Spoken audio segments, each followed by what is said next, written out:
প্রার্থীদের প্রচার প্রচারণায় মুখরিত মুন্সিগঞ্জের বিভিন্ন পাড়া মহল্লাও। নানা প্রতিশ্রুতি নিয়ে জেলার ৩টি আসনের ভোটারদের মন জোগাতে ছুটছেন ১৯ জন প্রার্থী। মুন্সিগঞ্জ ৩ আসনে প্রার্থী রয়েছে ৮ জন। মুন্সিগঞ্জ থেকে বিস্তারিত জানাতে যোগ দিচ্ছেন ভবতোষ চৌধুরী নূপুর, আমাদের জানাবেন কেমন দেখছেন মুন্সিগঞ্জে নির্বাচনী প্রচার প্রচারণা কার্যক্রম। যেমনটি বলছিলেন যে আসলে যে ভোট যত ঘনিয়ে আসছে প্রার্থীদের কিন্তু ভোটারদের কাছে দৌড়ঝাঁপ অনেকটাই বেড়ে গেছে। প্রার্থীরা কিন্তু প্রায় রাত্র পর্যন্ত কিন্তু ভোট প্রার্থনা করে। আমি আপনাকে একটু তথ্য জানিয়ে রাখি যে মুন্সিগঞ্জে কিন্তু ৩টি আসন রয়েছে। ৩টি আসনের মধ্যে এইটি হলো মুন্সিগঞ্জের সদর আসন। এই আসনে কিন্তু আপনার ৮ জন পদপ্রার্থী প্রায় ৫ লাখ ভোটারদের ভোট প্রার্থনার জন্য বিভিন্ন দ্বারে দ্বারে ঘুরছেন।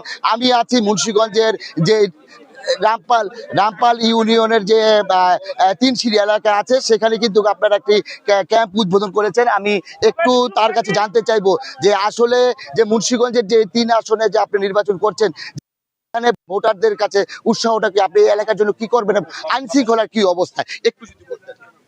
এই যে ৩ সিঁড়ি এলাকাটা বললেন, এটা আমাদের প্রয়াত এই এলাকার ঐতিহ্য নেতৃত্বের ক্ষেত্রে এবং উন্নয়নের ক্ষেত্রে এম শামসুল ইসলাম, ওনার এই স্মৃতিগারা, এই বাড়ি, ওনার এখানে সমাধিস্থ এই যে মসজিদ, সমস্ত উন্নয়নের ফলকগুলো গত যা হয়েছে সমস্ত উন্নয়নের সাক্ষী। আমি মনে করি আমাদের এই যে নেতৃবৃন্দ এখানে এই এলাকাটাকে ধানের শীষে ভোট দিয়ে আমরা অবশ্যই এই এলাকার মান শান যা যেটুকু করা দরকার, আমি এবং আমারই সমস্ত নেতৃবৃন্দ এটা করার জন্য অবশ্যই তারা উদ্গ্রীব হয়ে আছে। এখন ধানের শীষের প্রতীকের জন্য আমাদের ভবিষ্যতে যা যা করা দরকার ইনশাআল্লাহ আমরা সব করবো। এবং আইন শৃঙ্খলার যে অবস্থিতি এখন পর্যন্ত সোফার সো গুড, আমরা বলবো অবশ্যই আশ্বস্তের জায়গা আমরা অবস্থান করছি। আদ্রিতা, আপনি যেমনটি শুনছিলেন যে আসলে যে আইন শৃঙ্খলা পরিস্থিতি অনেকটা উন্নতি রয়েছে এবং তারা নির্বিঘ্নে ভোট প্রার্থনা করছেন, বিভিন্ন জায়গা যাচ্ছে, তাদের কোনো সমস্যা হচ্ছে না এমনটি বলছিলেন।